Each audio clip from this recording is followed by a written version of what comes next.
Hi, Hello, I'm Julian. I'm Tom 342. We are Team Binge. We are back to talk about the finale, episode 9 of Dark Matter.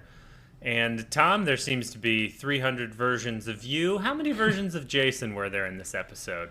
Oh goodness, I don't know. I didn't keep track. I feel like he joined that chat room and he was 41. So like, oh, he's 41. But like, no, there's probably, at least 100, if not more, right? Yeah, it said 44 users are in the chat, and I was like, okay, thank you, show. That's clever. But then later, he's like, there's hundreds, and I was like, oh, I guess they're not all in the chat at the same time.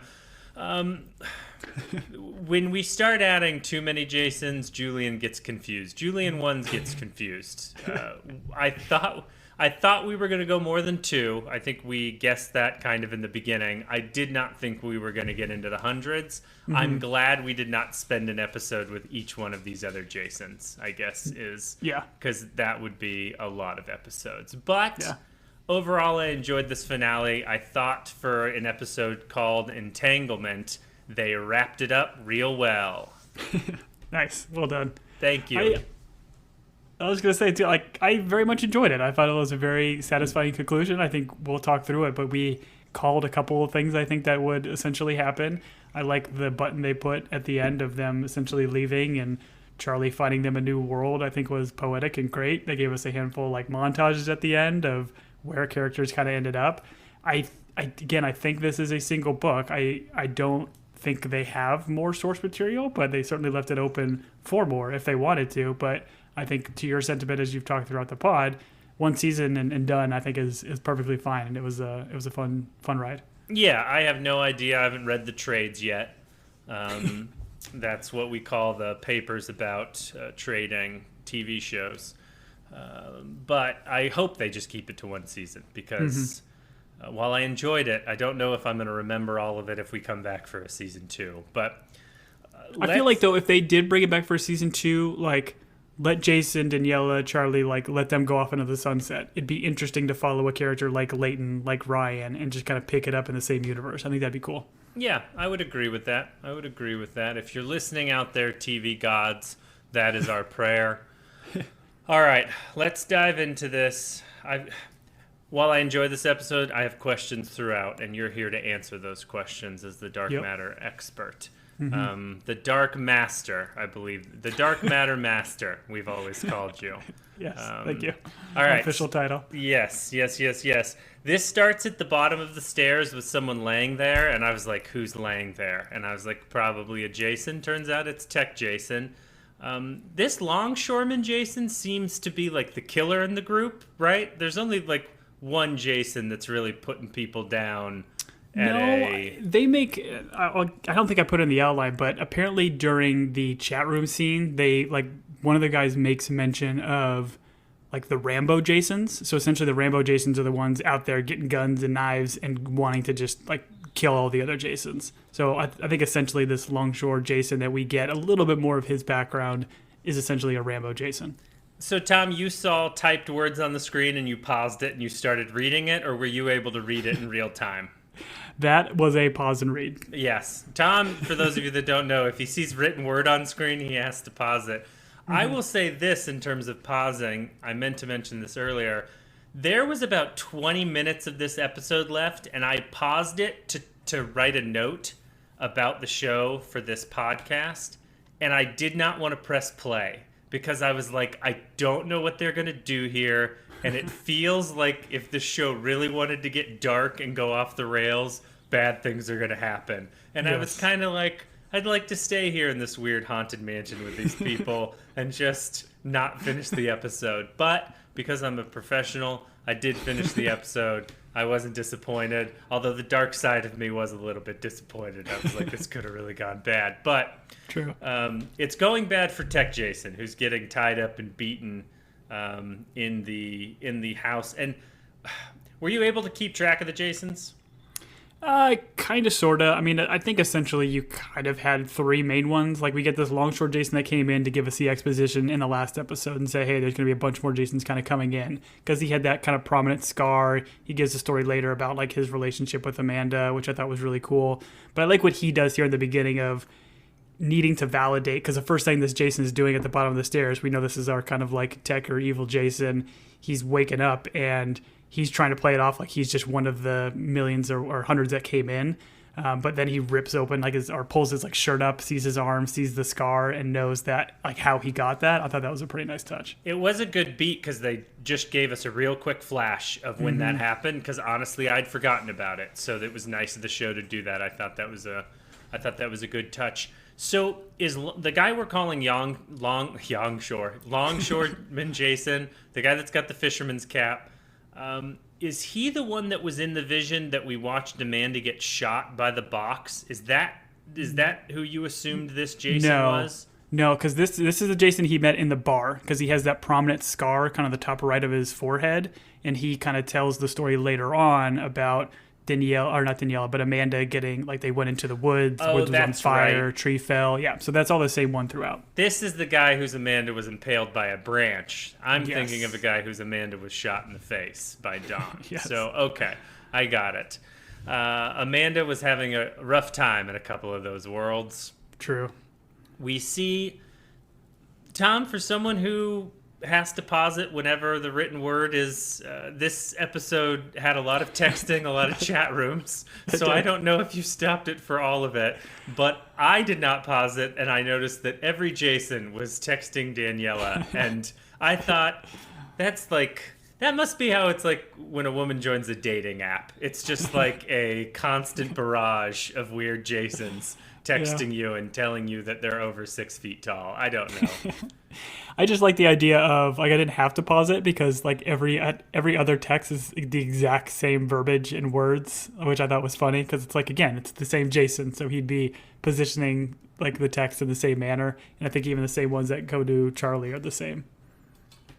She kind of does it later, but it would have been great had she just been like, I'm just going to put all these guys in a group chat or a group text and then do that thing where you're caught on a group text that you don't want to be a part of, which is terrible. So they've gathered, they're getting away. I believe they're driving. And very smartly, Jason's like, listen, I can't make any of the decisions because otherwise the other Jasons will think of it. And Charlie's like, I've got an idea. I honestly wish this worked in real life. You know, when the family's like, hey, where do you want to eat?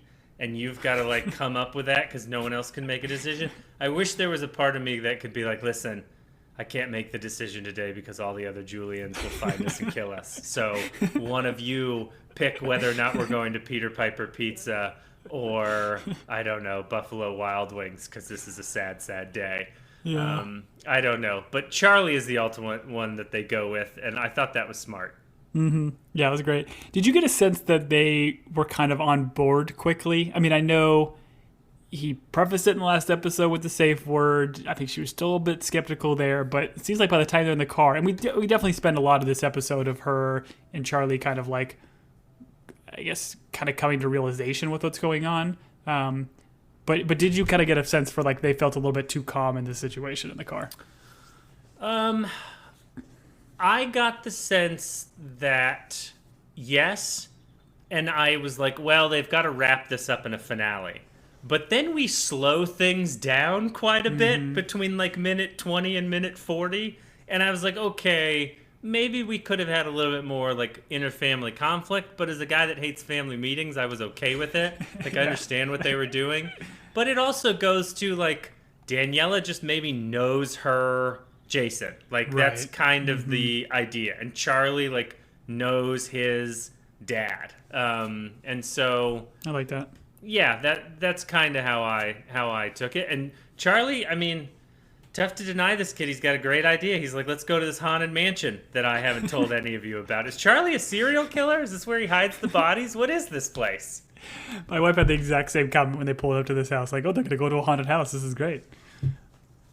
So this is a friend of Charlie's that his family just has a, like, mansion on a giant lake? Is that how you... Yeah, I think he said the kid's name is James, but, I mean, there's a lot of, like, I don't know if it's Scottish or Irish or some kind of, like, garb throughout the whole house. It's fantastic looking. Yeah, they were on the Highlands. This is, like, William Wallace's grandchildren's house. Yeah, that was...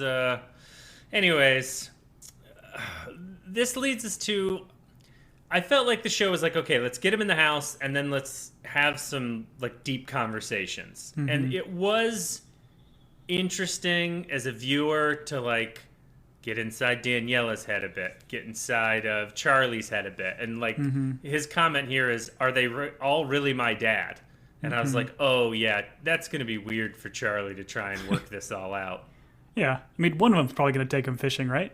Sure. Well, one of them's going to promise to take him fishing. And then when it's time to go, he's going to say something like, hey, buddy, I got to help this young lady find her dog who's lost. Just like just like George Senior Bluth. I don't know. I liked what the show did. I just felt like this middle section, we slowed it down, and I would have been doing a lot more brainstorming as a family in terms of, hey, do we have to like kill all the other Jasons? Do we need to go? I mean, ultimately they decide to go into the box, but that's not really discussed in this house. This house is like, hey, let's become a family again. And oh, by the way, we're going to turn the romance nozzle up. The dial. I'm sorry. The nozzle is where romance comes out of. The dial determines how much romance comes out of the nozzle. Forgive me. I got my romance hose contraption messed up. The romance comes out of the tip. The dial determines how much yeah, that's what it is. Okay, we're learning a lot. Yeah. Because they're ultimately having the discussion of, like, what are we going to do? And Daniela's like, we can't really go back to the way things are. So, to your point, Charlie and Daniela are, like, coming to the realization of, no one's being like, this is impossible. How is this possible? This is impossible. Right. They're kind of, which... I don't know, from a show perspective, I like that they're diving into the deeper things as opposed to one character just freaking out and being like, this can't be real, you know?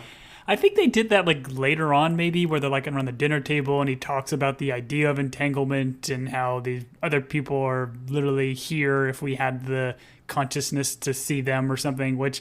I don't know, they kind of touched on the science a little bit, but I'm kind of with you. I'm glad they did more of like the drama between this family and giving like Jason, who spent, the last 8 episodes trying to get back to his family, giving him a little bit of respite and allowing him to kind of reconnect. And he doesn't like come in like hard and be like we saw in Tech Jason, like, are you packing? You need to put your bag away? You need to get your suitcase? Like, right. He's coming at him compassionately, giving her space, giving her time to kind of like essentially digest what's going on. And he even makes that comment about like, I think Daniela is talking about how do we get back to like normal, and he essentially says it's like after Max, we just got to start. You pick a starting point and you just move forward day by day. Right. And I thought that was interesting. I do feel like we could have maybe condensed the mansion family time a little bit and given us a conversation in the car on the way there, where that's where Daniela and Charlie are like, wait, explain it to me like I'm 5. No, explain it to me like I'm 4. Like, slower. Like, let's... to your point, there was a little bit of TV sprinkle dust on there that makes us just... We hit the I believe button a little bit. All right, this is then where we discover the chat room, because Jason logs into his email. And every time he used tech in this, I was like, don't use tech. Like, you're hiding.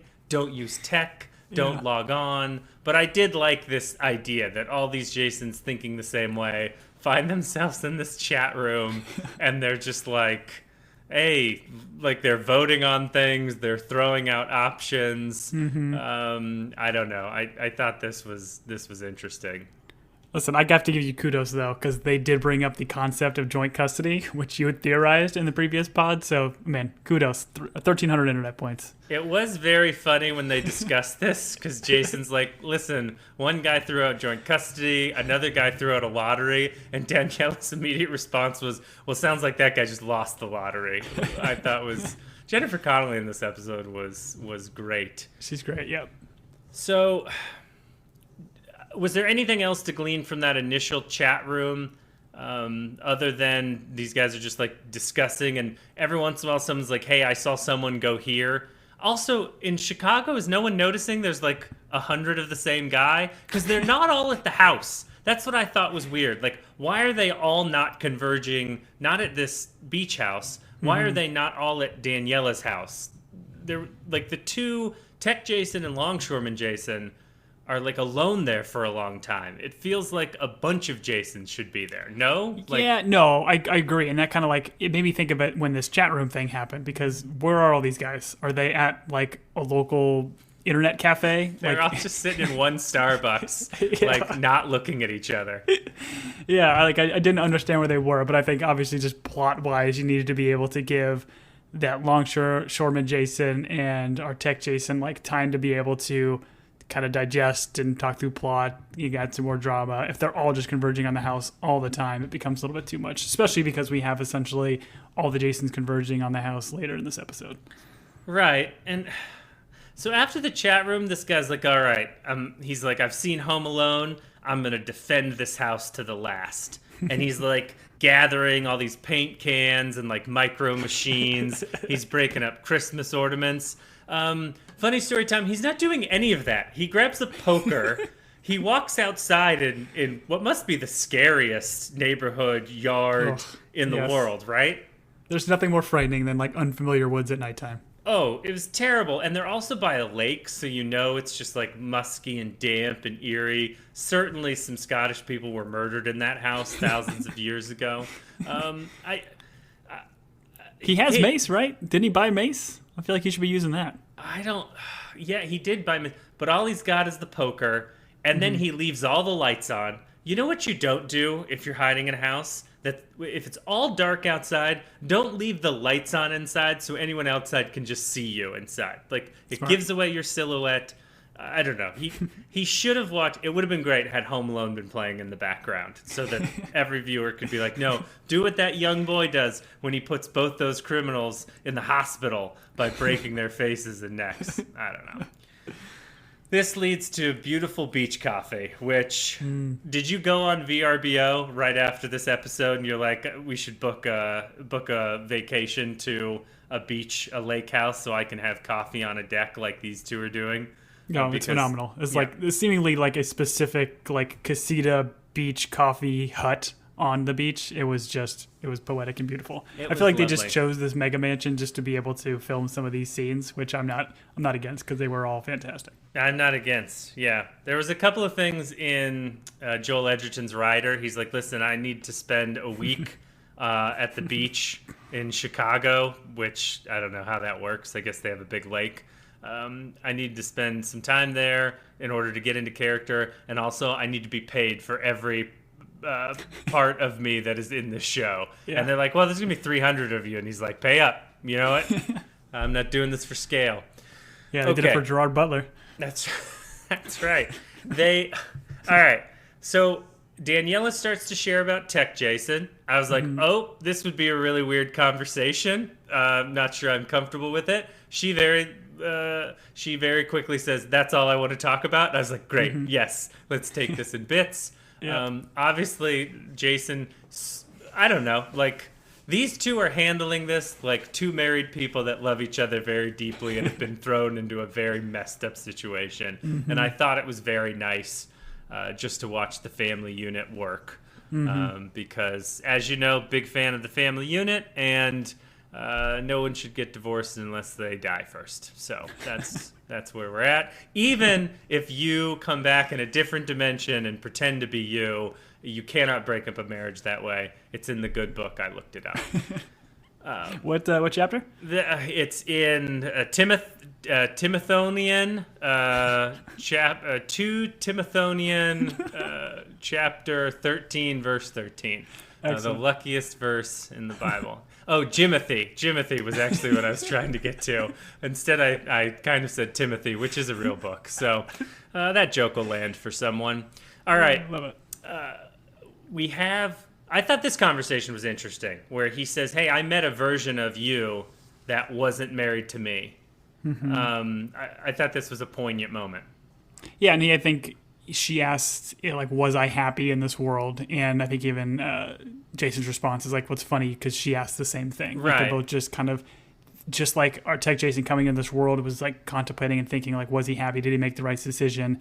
Now that Daniela in this other world is getting confronted with what's happening, she's thinking the same thing. Like, am I happy? Because it's essentially all she wants. Well, I took it to mean it was like sweet of her to care about herself in another dimension. I guess I took it less of like, is she evaluating right now while she's on this deck and has been through this traumatic event with her family and they're being chased by 300 Jasons, whether or not she's happy. I took it as like a sweet moment that Daniela in her core is like concerned with the other Daniela, if that makes sense. Yeah, but I guess she's just being concerned with herself. So maybe that makes her super selfish. So you know what? I'm 180ing on Daniela. Super selfish. She only cares about herself in whatever dimension that's in. Yeah, So, she's asking if she's happy. It's pretty much the same thing as painting yourself. yeah. Tom, this is why you and we just understand the depth of character that's happening here. Yeah, for sure. No, I'm going to go each other's back. Sandwiches. Yeah, we do finish each other's sandwiches. That's right. I'm going to go back to my original, which I thought this was a sweet moment of her like being concerned about the other Daniela. Yes, it was.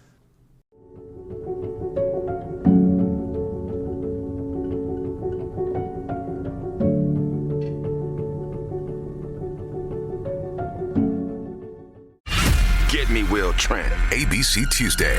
I don't even know where he is. Will Trent is back. You thought you could hide forever? Time to come home. The series that's being called one of the best network procedurals, We're gonna solve this case. featuring new cast member Gina Rodriguez. I'm a prosecutor. We deal in truth and facts. Maybe everybody should try that, huh? Will Trent, the 2-part season premiere, begins Tuesday on ABC and stream on Hulu.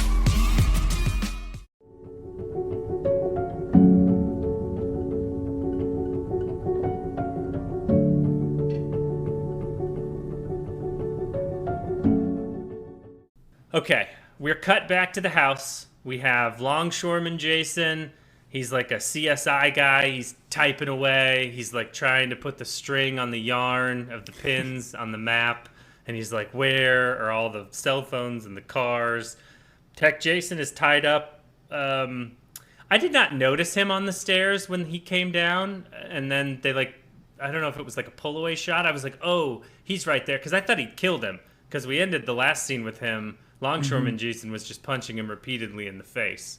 But Yeah, I think they gave us like a callback where he's coming down the stairs and he like hits like the knob on the top of the banister and it kind of like wiggles. So they kind of like know that's the original house. But the way they filmed that, like he clearly is walking right over Tech Jason while he's kind of doing that, but it's not in frame. So when it cuts back and you see Tech Jason just right underneath that, it's kind of good. yeah, it was a cool shot. Tom, I did not pause to see who Longshoreman Jason decided to text. I thought it said dad, and I was like, oh, this is going to be weird. We're going to get his dad involved in this? Like, he's going to find out he has 300 sons? This show's going to, like, season 2 is, like, the dad trying to find out which son he loves the most, if he loves any of them.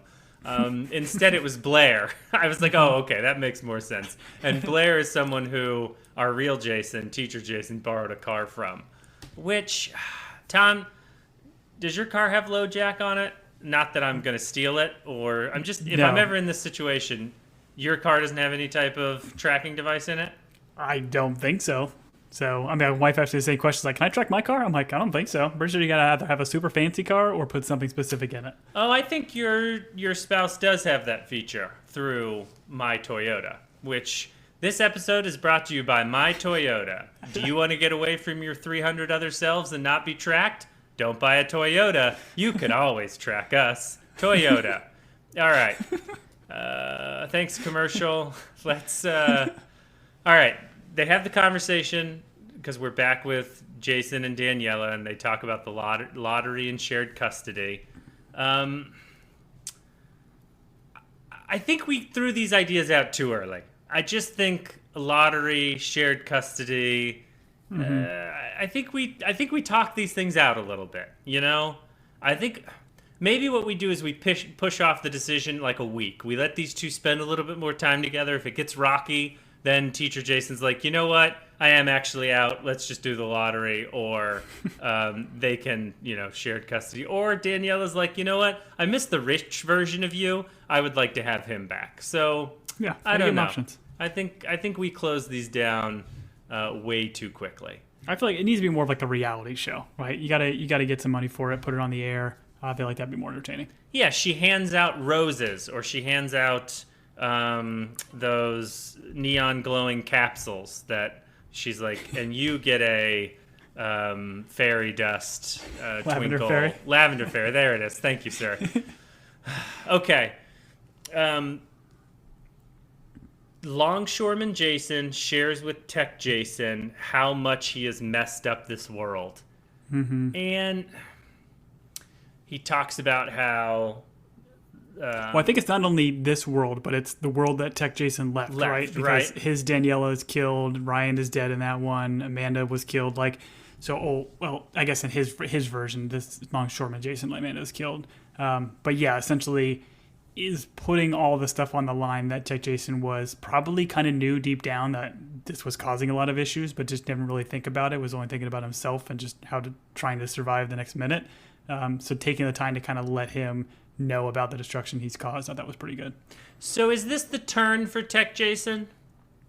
I think so. I mean, especially the story that we get from like Longshore Jason, like when he starts this scene like wearing the gold chain, I was like, what is this gold chain? Where did this come from? But like you can go back and watch previous episodes, and like Amanda is wearing that, like in the scene where they're on the top of the tower in Chicago, that Utopia Tower. She's like wearing it. I think you can see her wearing it kind of throughout. So the fact that he kind of kept this as kind of like a keepsake was pretty great. Okay, because the turn that happens later felt abrupt, I guess, but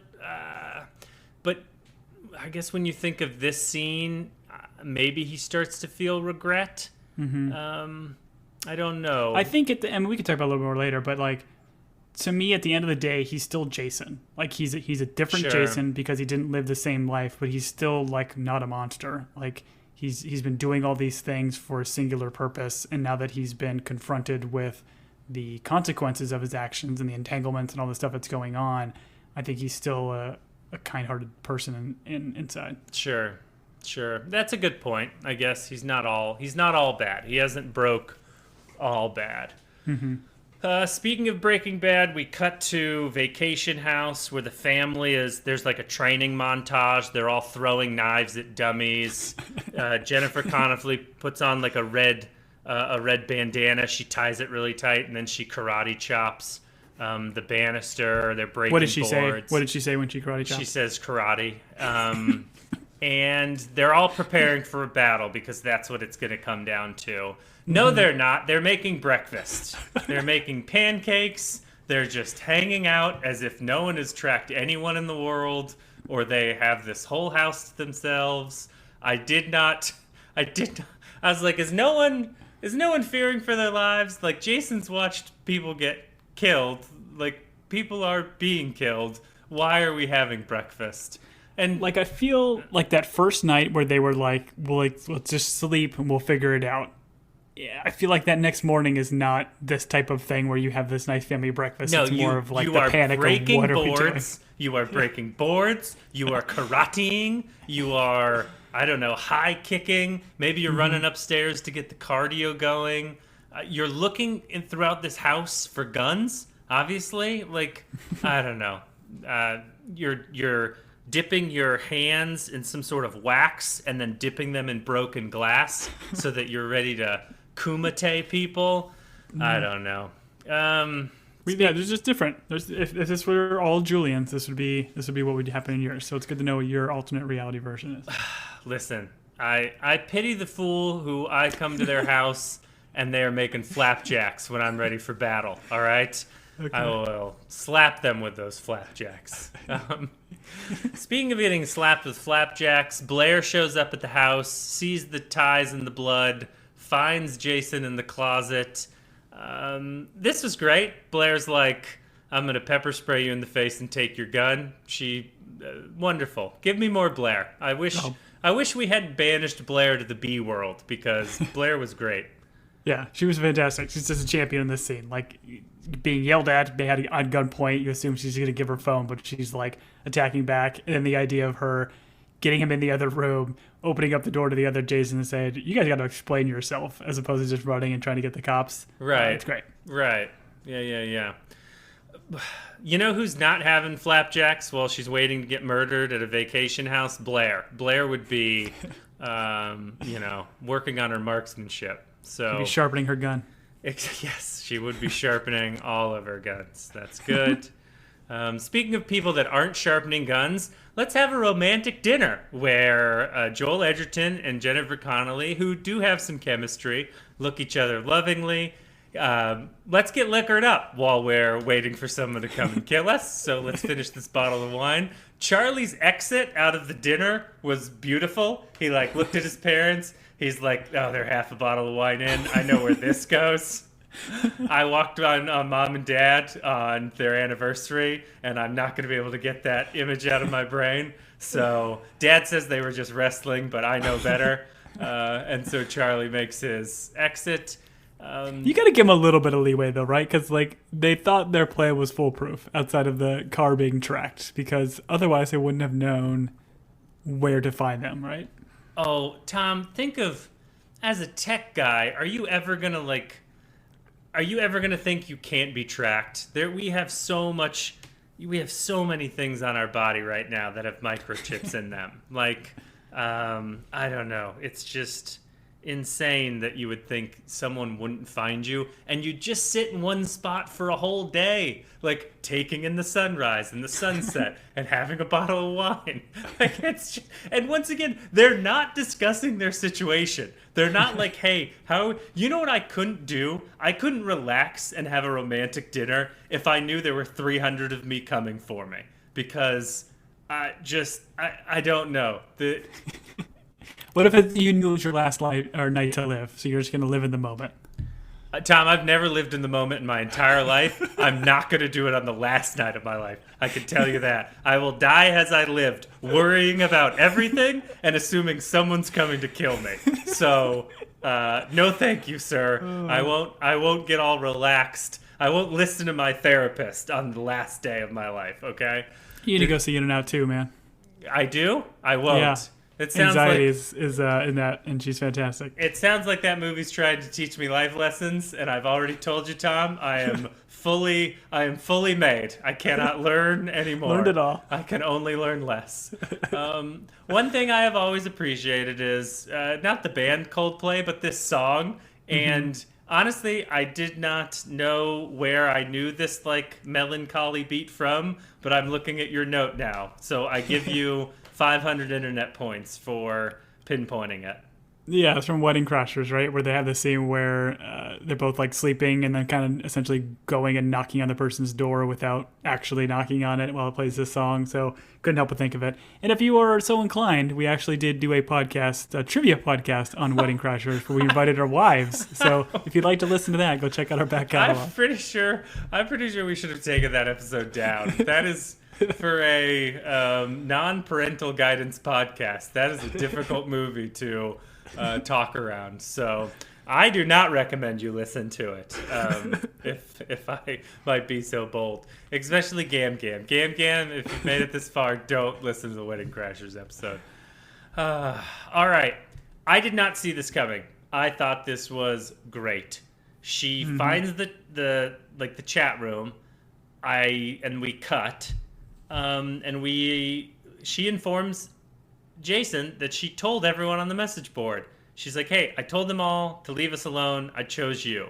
And in my mind, I was like, oh, that's a really simple solution that should work. And as a man, I did not think about it. But as a reasonable person, as his wife is, she thought of it. And that is why, we choose the partners that we choose. And some of us are unreasonable. So yeah, I thought, I thought that was, I didn't, honestly, for the show, I didn't think it would completely work, but I did. I don't know why it's not something that ever occurred to me, but it was very smart. Well, when she said this too, I immediately thought of, was it the Wiggum kid from not Seinfeld, from The Simpsons, where it says, I choose you. That's where immediately my brain went. Oh, really? I appreciate it. She did this. Okay. That's the Valentine's Day card to Lisa. Nice. No, I don't remember that deep cut Simpson joke that has stuck with you all these years. But speaking of choo-choos, I wrote in the outline, I don't like the train that's coming. because I think this is about the part where I paused and I did not want to go forward because it felt like we were on the cusp of violence. And I was trying to think of any Cormac McCarthy, No Country for Old Men quote that would work in this situation where like the inevitability of fate and death are coming for you. And I honestly, I was like, golly, I hope they don't like kill the family, kill teacher Jason. Right. So I felt like the show really put me on edge without necessarily telegraphing it. I didn't know where they were going to go. Well, I like that they kind of sort of foreshadowed it where he took the poker out that first night and kind of looked outside and thought he heard rustling. So like you kind of get that sense of like ominous tones. Right. But then when essentially the same thing happens where you see a guy like run past the window in the dark, it's just, okay, here we go. Right. Yeah. Did not like that. It's like in Signs where the person, well, outer space isn't real, so Signs doesn't really make sense. Anyways, let's move on. We've got one dead in the yard from a gunshot. We have a moment where we watch teacher Jason put his sweater over his army camo shirt, and he grabs the fire poker, and I was like, all right, you got to watch the sweater and make sure the army camo's underneath so we know which Jason is ours. Watch the cup, Julian. Watch the cup. I don't really feel like they did try to do any switcheroos. I was really focused on, I thought like 80 Jasons were just going to come out of the woods, and I was going to be like, all right, which one's got the ball? Which one's got the ball? But that's not what happened. I kept thinking they might do that, like at the very end when they're like walking through the box, and they go to like Jason's finger, and like the ring he had on there was not the twine or the rubber band one he did. I thought they might do kind of some switcheroo. I'm glad they didn't. I like the idea that we followed the same Jason all the way through. I had the same thought. Like a show that's trying for a second season or is trying to shock the audience would have done that. There would have been like a wink at the end where it's like, wait, that's not teacher Jason. That's some other Jason. He's got a broken finger. He's got a broken finger. And so, but to your point, they did not do that. But they built some tension around it, so you thought it was possible. Instead, we get Shotgun Jason, who's like, take off all your clothes. I don't know why Jason hesitated. Like, if anyone's ever like, hey, take off all your clothes, I've never, I mean, I can undress like that. I'm very, yeah, very but to fast. yourself? It seems kind of weird. Well, you're not in the mirror, and you're like, look at yourself in the mirror, and you're like, take your clothes off. No? You've never done that? I'm the only one? No. I do appreciate that he keeps asking him for like what the safe word is, because he knows that he probably gave Daniela a safe word. This seems like a very easy thing to be able to just throw him off and say, oh yeah, it's Saturn. Yeah. But I would have loved it if he said honky tonk padonkadonk. Honky tonk badonkadonk. And the guy's like, I knew that was the safe word. It was in my brain too. I'm never not thinking about honky tonk badonkadonks. And then the other Jason's like, right? As he's taking off his clothes. And then the other Jason goes, speaking of honky tonk badonkadonk. And the other Jason's like, please turn around, sir. I don't like when you watch me undress. These two fight each other, and this made me think of Dwight when he's like, my worst like attacker or enemy is myself, and he's doing the self-defense on himself. That's what he knows, all my moves. I don't know. So anyways, but Tech Jason saves him by shooting one of them. And now I thought Don was here. We got another guy shot perfectly right in the temple. Yep. I assumed Don came to the house. Yep. You know what this show taught me? It's taught me a lot about family. It's taught me a lot about like choices you make in life. A lot of deep stuff. It's also taught me that guns solve a lot of things, because every time we're presented with an issue or someone's not safe, you know how they solve it? Someone gets shot. So I don't know. I didn't realize big NRA sponsored Dark Matter, but I mean, it is Chicago. Yeah. We've joked about it, but like the earlier Jasons really struggled to find guns, but these Rambo Jasons had no problem. No problem finding guns. No problem at all. All right. Tech Jason's like, listen, I just want to help. I know I've messed this all up. I found Jesus. Listen, I'm a changed man. Look, I brought this chain with a lowercase t on it, and they're like across, and he's like, across from where? And Charlie hits him, which I thought was great. I love that. Charlie just trying to help hits his own dad. It would have been great if teacher Jason's like, Charlie, you just hit me. He's like, yeah, but you're Anyways, Charlie's gonna have to go to therapy. That's all I. This is for the about. peanuts. This is for the ice cream with nuts. That was a great moment when they're recalling all the things. They're like snickering about teacher Jason. They're like, oh, what an idiot. He gave them ice cream with nuts. I don't know. But Tech Jason's just trying. He's a changed man. He gives him his wedding ring, and they talk so slow, and they walk to the car so slow for a house that is surrounded by murderous Jasons, and there is gunfire going off, and someone was just shot. These guys are like, they took their sweet, sweet time. This drove me crazy. I was like, get in the car and go. Take him with you if you need to. I don't care. Just go. Yeah. And they got in that sweet, sweet Honda and took off. Mm-hmm. And what's that Honda filled with, Tom? Love.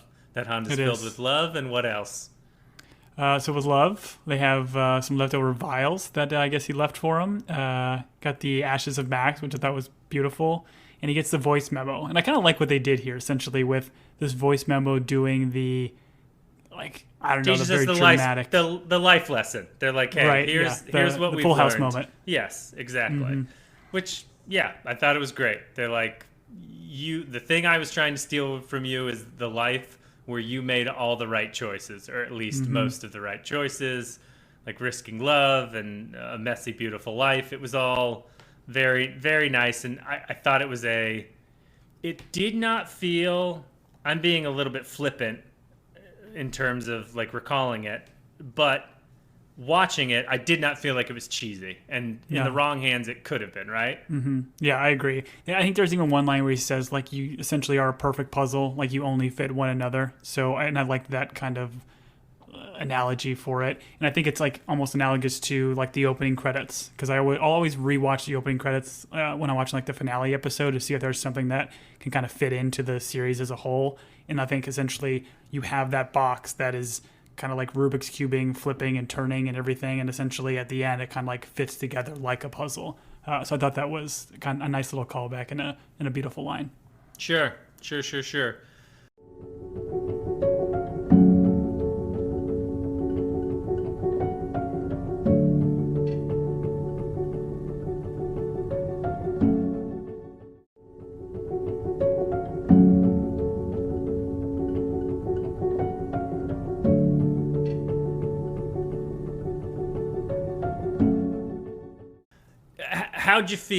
How'd you feel leaving Tech Jason to contemplate his life on the steps of the shore of, I'm going to say, Lake Chicago, Lake Michigan, Lake Illinois? I don't know.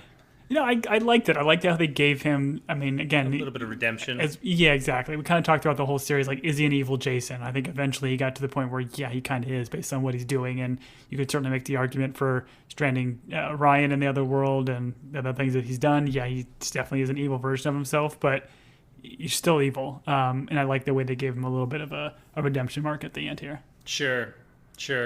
We're back in the car driving, and we're trying to figure out where we're going. And the one in the back seat's like, we're folk singers from Salt Lake City. And they decide to go crash weddings. My thought was, they're like, oh, where do we go? We have no place to go. I was like, well, you're Midwesterners. Just go to Arizona. That's where all Midwesterners end up anyways, right? Like, mine did, yours did, everyone else's did. They got sick of winter and they moved here. Exactly. And so I just assumed I don't remember their last name. The Jason family is out here.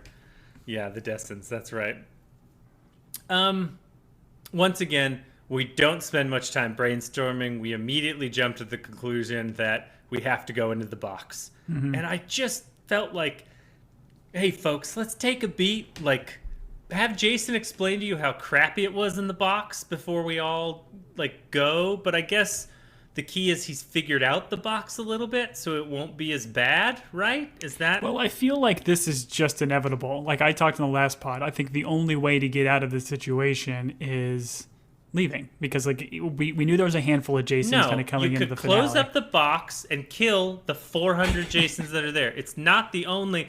Tom, I know this was your conclusion and you guessed this. I'm not giving you any points because it is not the right answer. The right answer is guns and get rid of all the other Jasons. I've said it. Go ahead. I interrupted. Sorry. No, I just assume this is like the only logical conclusion of getting out of here. But like I had the thought of, okay, if you're going to go back to this box, there's going to be Jasons there. And then we get this crowd of all these guys there. And it's like, okay, what is going to happen? And I love the way they essentially kind of do this and give all these Jasons this kind of arc of saying, you chose this Jason. Like in from our perspective as an audience, this is the Jason that we've watched the whole time. But you can make the argument you could have followed any one of these other Jasons that are in the room that are making this decision to let Daniela and let Charlie go. I thought it was great. Even though there's like some moments of hesitation here, I thought it was very well filmed and well written. It did not occur to me that this was going to happen. I don't know why. I was like, oh, they should all be at the house. But it didn't occur to me that they should also all be at the box. But this was tense. I really felt like there was going to be one, like, I don't know, extreme Jason that at some point was going to be like, what are we doing? Which they have like one guy protest, but I don't know. It would have been funny when she got to the entrance if Daniela was like, well, I guess you guys didn't really love me. Like, really just laid it on because none of them fought for her. I don't know. I thought it would have been a great moment for her to lay some guilt on them before they closed the door. But Daniela's a better person than me, so that's something. A lot of Joel Edgertons. I hope they all got paid. And I liked how this was shot. It did make me, like, if this show had come out when every show was dark, when we were all just watching, like, The Red Wedding and Ozarks, this show would have had them, like, ripped to pieces at this point in the show. But it didn't. It ended kind of on a nice, which I thought was, I enjoyed it. I liked it. I feel like I couldn't get away from, like, the CGI Jasons in the background. Like, they just weren't fantastic. And I know I shouldn't, like, poke fun or pick at this, but it was, like, it took me out of it a little bit because some of them were a bit comical in their CGI-ness. You don't think it was Joel Edgerton? Like, they're like, all right, Jason, 357. This Jason is a little bit confused. He's kind of angry. He's got a scar on his foot. Joel, roll camera. And Joel's got to act. You don't think he acted every one of these out? You think they actually used computers? I think they got loads of guys that were the same general body type and height and then just kind of put dots on their faces and then tried to animate his face on them. Oh, so they got his brother Tom Hardy to play all these other... I gotcha. Exactly. That would make sense. Tom Hardy's like, I won't be in the show unless you cover me with the mask of Joel Edgerton. And they're like, done. Why do you wear the mask? Anyways, okay, we have some quick cuts, and I liked how they did this. They were like, hey, remember all these other characters that we didn't do justice for? We're going to bring them back for a little while just so you don't feel terrible about them. And we have Ryan finding Amanda in the nice world, which you, sir, I will give you 7 internet points because you called that one. Good work. Thank you. Well, and if you look closely, too, this is like Amanda makes mention that she's going to move to Seattle and start a life there. And I don't know how Ryan essentially found out that Amanda is in the same world and how they eventually get together. But they kind of do a montage of Ryan like perfecting his drug in this world. So he's figuring out a way to potentially use the box again. But when he actually confronts and sees Amanda, says like, I've been searching for you, you can see like the Seattle Space Needle in the background. So he's tracked her all the way to Seattle to do who knows what. And again, I think if they do want to bring it back for a second season, following like their story arc would be kind of cool. Listen, when Jimmy Simpson's on screen, I'm not looking at anyone but Jimmy Simpson. So I did not know they were in Seattle at all. I did think it was weird that he was like perfecting that drug while doing lines of another drug. I thought that was a little bit aggressive, but we do know he's an addict. So yeah. And then we see Blair and Leighton, right? Yeah, we get a handful of like quick little montage bits. So it's like you have Leighton, which I completely forgot about. The way they had like front and centered his grandfather in that one. It makes me think like there was a Leighton episode that they just cut. Okay. I was You mean surprised because that they there's didn't do 9 it. episodes in this show, which is a weird amount of episodes for a show that is just released on a streamer? Go on, Tom. Sure. But the assumption is this has got to be not the original Leighton from like Tech Jason's world that like first went into the box, but because remember he was like really haggard. He kind of opened up the door on like the deserty world. This Leighton seems to be like crushing it. He's like shooting himself in the hand, which is pretty cool looking. He's got some really cool like post-apocalyptic outfit kind of going on. I'm sorry, you're talking about the leather jacket with the shoulder pads that have spikes on them that looks like he's Great. in Mad Max? Yes. This Leighton is either like a keyboardist for an 80s hair band or he's driving around Australia killing, I don't know, whoever Mad Max was killing. But yeah, I mean, he seemed to be in good spirits, so I mean, he's doing well enough for himself. So it was fun to see him real quick. We had kind of the murder horror world Blair essentially leaving, which is cool to see because she essentially made a comment like, "I'm not going to leave this world until I'm ready, or I feel like I have solved the issue." So maybe she got rid of all the murder hornets. Yeah, I don't know what, but it was interesting to see her muster up the courage to get into the box again. And then we do get a quick cut of like Dawn, and this is the Tech Jason world Dawn, because she's got like the missing fingers, and she's like essentially looking in that skybox, staring down at the box. So I'm wondering if she might try to use it and, I don't know, regain her fingers. Sure. I think surgery with a cadaver's fingers are a better way to get those fingers back than going in the box, but I don't know. The one thing I want to talk about Leighton, I feel like everyone else is like searching for a home or searching for a world to stay. The way Leighton came out of that and smiled and injected himself, there is a type of personality that's just like, I'm going to try them all. And I'm going to be in them for a little while. I'm going to like have adventures. He's like Star Trekking it. Like every episode, he ends up in a different world. He has a different adventure. He learns about the whales and how if the whales die, the world dies. I don't know. I wasn't a Trekkie. But I feel like there is a personality that's like, hey, I'm just going to have the adventure. And honestly, if we went into a season 2, I would be interested in Leighton's world of, I'm going to, like, every episode, I go into a different door. It's kind of funny. It's weird. I try it out. At the end, I leave. You know, he's got I don't know. That's how I took his kind of coming in and out and his dress. Yeah, it was great. I mean, but he essentially does have a limited number, right? He still only had like 40, 50 vials, whatever.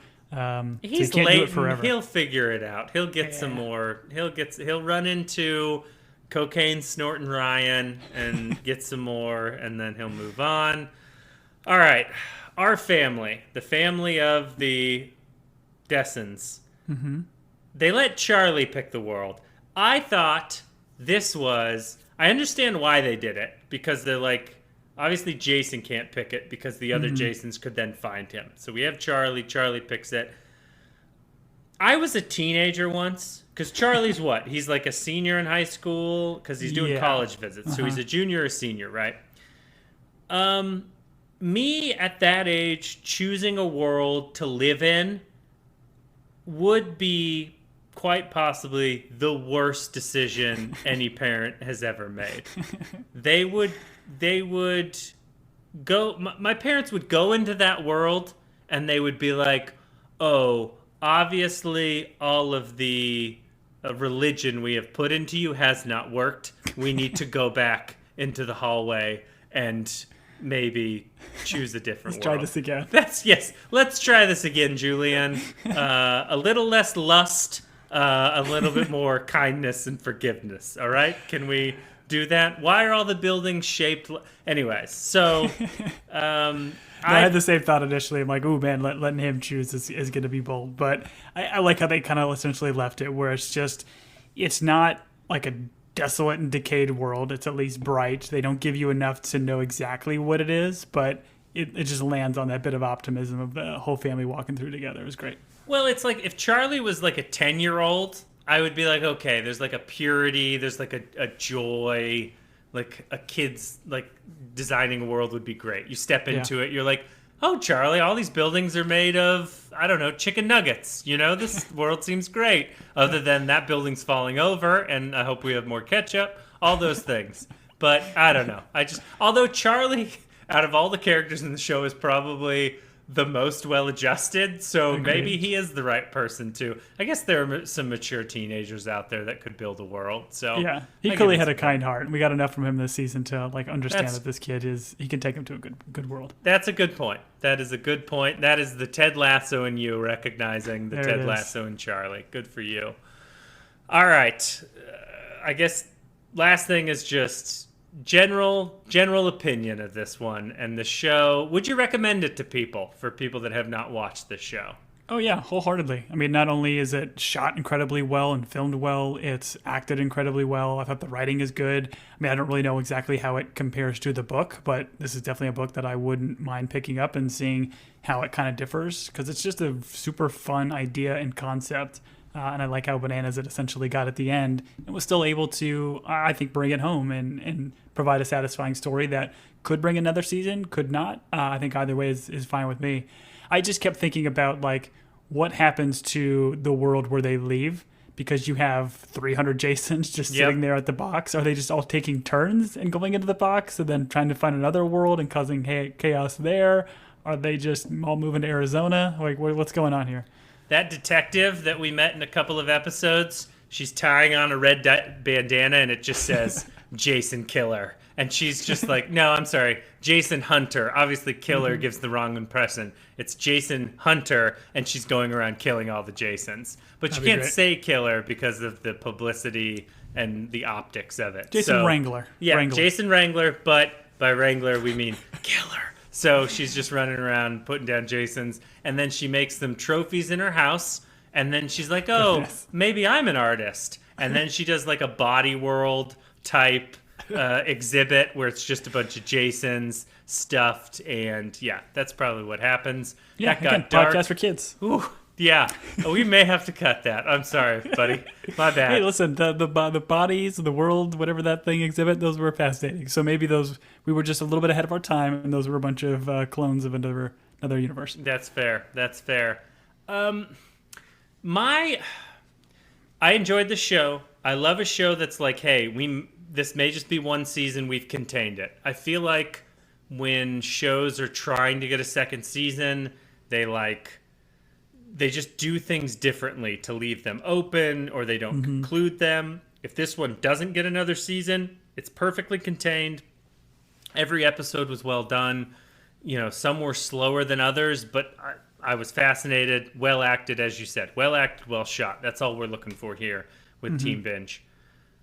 So I would recommend it for a certain type of person that enjoys, like, thinking about a show, I guess, a little bit. If, someone loves reality TV show, I'd be like, oh, maybe not the show for you, but that's just a judgment I'm making on people. Here was the question I came out of this. Their solution to this is, we are going to enter another world. And we are entering another world where quite possibly Jason, Daniela, and Charlie exist. And it feels like this show's problem originated with Tech Jason entering a world where another Jason existed. So their solution of, let's leave this world and go to another world, unless Charlie really hard is thinking, I'd like to go to a world where I don't exist, mom doesn't exist, and dad doesn't exist.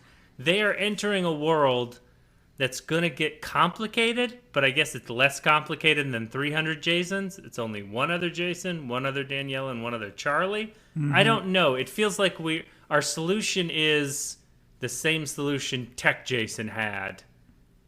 Well, but Tech Jason's idea was going into another world with a specific purpose of, like, taking out another Jason and trying to take over his world. And we didn't talk about it, but he made mention to one of the other Jasons when they were talking about by the stairs that he really did think in his mind that he was helping the other Jason and giving him his life of fame and fortune and everything else. So, like, he tried to justify it in his mind. But you're right. Like, the way this season ends, it makes it seem like, oh, they're just going to a utopia. They're going to be just like Amanda and everything's going to be great. But no, reality, they're going to be a world where they likely exist, and how does that play out? They don't really touch on it. They don't. I'm just saying we answered the problem with the problem that started this. I do understand that their motivation is different, but when they are on that cruise, and they're going to the buffet and they run into their other version, that's where season 2 picks up. They both go for that last shrimp at the buffet line, and they look at each other, and it's Joel Edgerton staring at Joel Edgerton, and it's like, oh no. And then Carnival Cruises, join us in the Caribbean. Maybe it's just a commercial. I don't know. Anyways, I enjoyed the show immensely. Tom, any final thoughts before we close this down? No, I mean, again, I very much enjoyed it. I would recommend it wholeheartedly, and it was fun to see Joel Edgerton and Jennifer Connelly join together. They had fantastic chemistry, and I would watch another season if they came out with one. Yes. And I think the market on black leather jackets is going to go up. Especially in your household. Lot. Yeah. I've already ordered 4. Leather jackets are not cheap. And Tom, I need to borrow some money. Speaking of borrowing money, you can reach out to us at teambingepodcast@gmail.com. If you are trying to sell us some sort of podcast, something or other, just know that we are not going to spend a dime on this podcast. So save your emails, clearly. If you have thoughts on this show, which we have heard from some people on it and we enjoy interacting, please reach out to us. Tom will talk about the other social network stuff that exists. Yeah, follow us on Twitter and Instagram at Team Binge or at Team Binge Podcast. Let us know what you think of the show. Let us know if there's anything else that you would like us to watch. For those of you who are longtime listeners, we have done the show The Outer Range. We did the first season. The second season has already come out, and it's been out for a minute, so people have probably already seen. Just know that we do plan on covering it because it was a wild and bonkers show, more so than this one. So if you want to join that ride, we're going to probably start that season up and record some pods early next week. That's true, and it is a Prime show, so for those of you that get your packages delivered within 2 days, sometimes, and you pay for Prime, you have that show. It's called Outer Range, and it is bonkers, and it is great. Unfortunately, Tom, they brought Billy back. Not unfortunately. I mean, unfortunately, I saw something where I thought Billy was gone in season 1. Billy's back for season 2, and I'm so happy to listen to him sing. So excited. Billy's great. Anyways, for Team Binge, I have been Julian. And I have been Tom Prime. Till next show, everybody. Have a good one.